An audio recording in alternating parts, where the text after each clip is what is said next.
If it's such a God-blessed decision, why am I shaking like a soaked dog? Today I went to the clinic. It was raining one of those spring drenchers that we get back home. Humongous raindrops the size of baseballs were bouncing off the ground like they was coming back up to hurt you. And it's no good standing under an umbrella because the rain bounces up angry like from the ground and soaks you from the bottom up. I was dripping wet before I even got to the clinic. Loopy offered to drive me and borrowed her mom's car, telling her it was to drive to school on account of it being so rainy. We was hoping school wouldn't call our homes, but I needn't have because her mom was going to work, and by the time the registrar's office rung up my house, my mom would be taking her nap and wouldn't hear anything. I dashed out to the car so as not to get wet, but I shouldn't have even bothered because by the time I got to the car, I was soaked clear through, my hair hanging down like a cat's that's been thrown in the river, and I was shivering, not so much from the cold because it wasn't cold at all, but just from what I was going to do. And I ain't proud to tell you this, but I got to tell the truth. I figure it's the only way I can get past it all. Loopy drove us down the interstate through the rain, and it was like we was traveling through time, with the rain coming down so hard and the mist rising from the heated blacktop. It seems like we was traveling over a black bridge between worlds, and in a way we were, because I was passing between the world I'd known and the one that would become, though I wasn't looking forward to what was on the other side.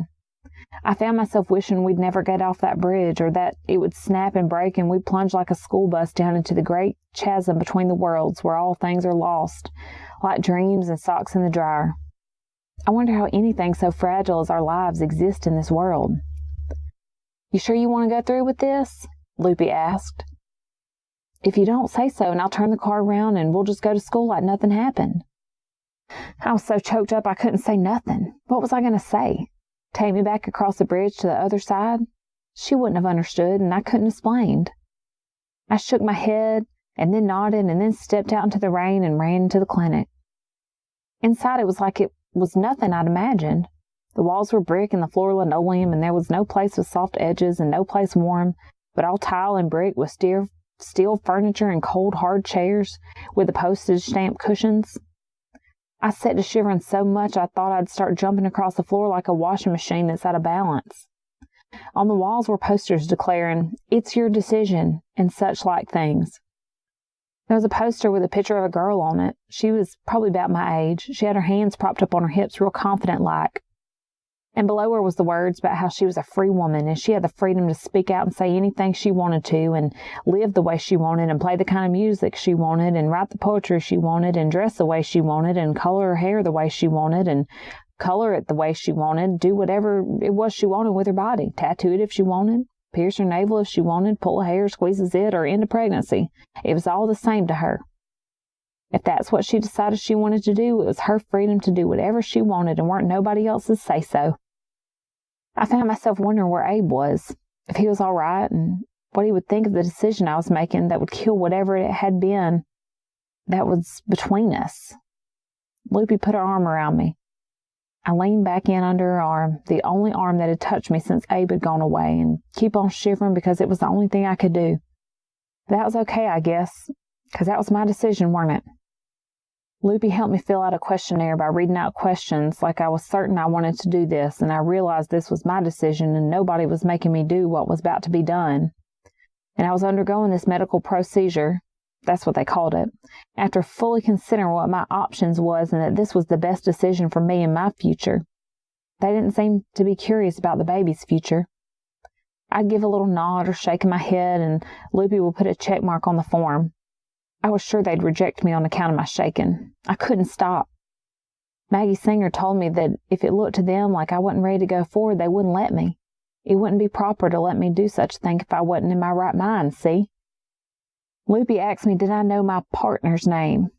Partner, I thought, was kind of a funny way to refer to what me and Abe had been to each other. Sounded like we'd played a game of checkers or something, though not the kind of funny I could laugh at. Since I was so wore out, my laugh came out like a choke. But seeing as I didn't know complications, and I sure as Hades didn't want to get Abe in trouble, I shook my head no, maybe a bit too hard, given that it made my eyes hurt. After a while, the nurse came out. She was wearing this bright white uniform and one of them nurses' caps that flared out at the sides, and white stockings like she'd fallen into a vat of paint. I thought she was going to tell me to leave on account I was shivering so much and obviously having some problems, but she shoved a little white cup at me. "Take this," she said. I looked at the cup. I guess I was pretty much out of it because it didn't register at first. I mean, like, what was I supposed to do with it? It's empty. There's some water over there, she told me, jerking her head in the direction of the water cooler. But I ain't thirsty, I told her. She gave me a look like she thought I was so stupid I couldn't even know how to feed myself. She shoves out her closed hand at me, curled up like a fist, and when I don't move, she wiggles her hand impatient-like. Take these. So I reach up and let her drop some pills in my hand, and I still didn't know what to do.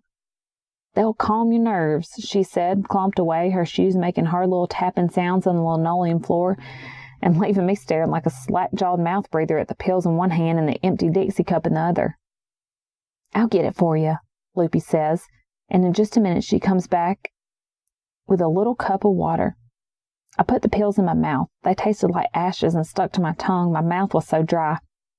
I couldn't swallow them the first try. My throat was so closed up, so I had to send Loopy back for another cup of water. After a while, I stopped shivering and started feeling a little lightheaded, but I didn't leave under Loopy's arm. Maggie Singer kind of floated in out of nowhere. She was talking to the nurse in voices so soft I couldn't hear, except when she came closer, saying over her shoulder at the nurse, "She's my client. I'll talk to her." She came and sat herself next to me. "I like to check up on my girls," she said, or something like. "Everything'll be all right, dear," Maggie said. "It's always hardest the first time." The way she said it sounded like she suspected there to be more than once. I knew right then and there if I knew anything, sitting there clenching my fist so tight that I was drawing blood, that I weren't never going to get inside shouting distance of a man again, so there weren't going to be no next time. Maggie helped Loopy dig the money out of my purse, the money that I earned working concessions counter over at the Graham Cinema that I was saving for my prom dress, and went over the form we'd been filling out, making sure it was all done right. "I'll just put my name down here," she says, writing some numbers in a little box. "I want them to know you're my girl."